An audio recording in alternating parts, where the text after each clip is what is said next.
And the sad commentary about it, ladies and gentlemen, the sad comment, we are negotiating with a war criminal.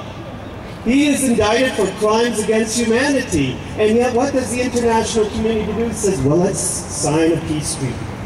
Almost like they're buying a house from them. Yeah, well, we'll sign it. This government will go out of its way to sign deals, will pretend there's a peace process in Doha, will pretend the pretense of peace negotiation going on, but they do not intend to honor it. And I say to you, ladies and gentlemen, it's time for the international community to step up and honor a doctrine that was started in Canada. It's called the responsibility to protect. Are you aware of that doctrine? The responsibility to protect says that if a country is killing and causing mayhem against its own people, then the international community to step in. Not because there's oil in Libya, because it's a moral imperative, because people are dying. Genocide. When is the international community going to draw the line in the sand and say enough is enough? Why do we have to keep coming? Yes, Mr. Bashir, we understand, Mr. Bashir, your war criminal, but please leave the people of the Nuba Mountains alone. Leave the people of Darfur alone.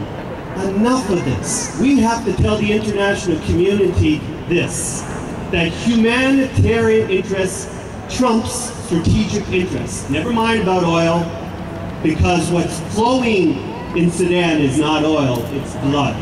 And if we are part, and it's not a question whether you're African, Canadian, or whatever, wherever.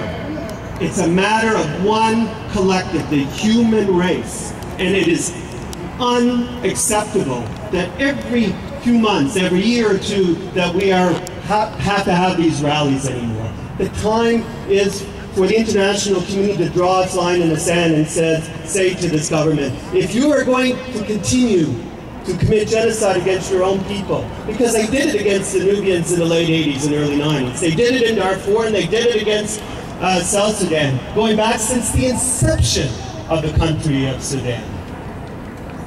It's time for us to say, if you don't do it, this is the action we're going to take. We are going to have a no-fly zone.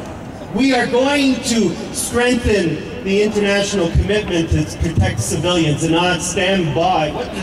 What do some of these international groups, the UNIMIS does? They show a post hoc after the atrocities happen. They write copious notes, they send it back to the UN officials, and they say that's terrible. But we need to protect civilians. We need to say that if you are not going to act like a country that's part of the human race, then you do not belong. That diplomatic missions have to be closed down. That we will close the Port Sudan and say that you will not economically strive if you do not help and aid your own countrymen to succeed and commit these crimes over and over again.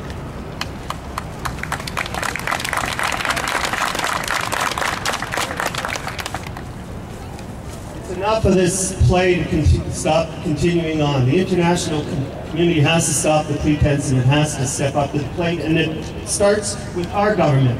Yes, the Canadian government has given over $800 million. Yes, the government has done more than most. But Stephen Harper has said over and over, we will not lead from the bleachers. We will be on the playing field. So we have to go and he has to transcend that. He cannot just give stopgap measures and continue with humanitarian aid. He has to coalesce our international partners to say, finally, and this is how we're going to step up to the Khartoum Center. Enough of the carrots. Now it's time for the stick. Because, ladies and gentlemen, I say to you, it's not a question of the polarized politics of right versus left. It's the politics of right versus wrong.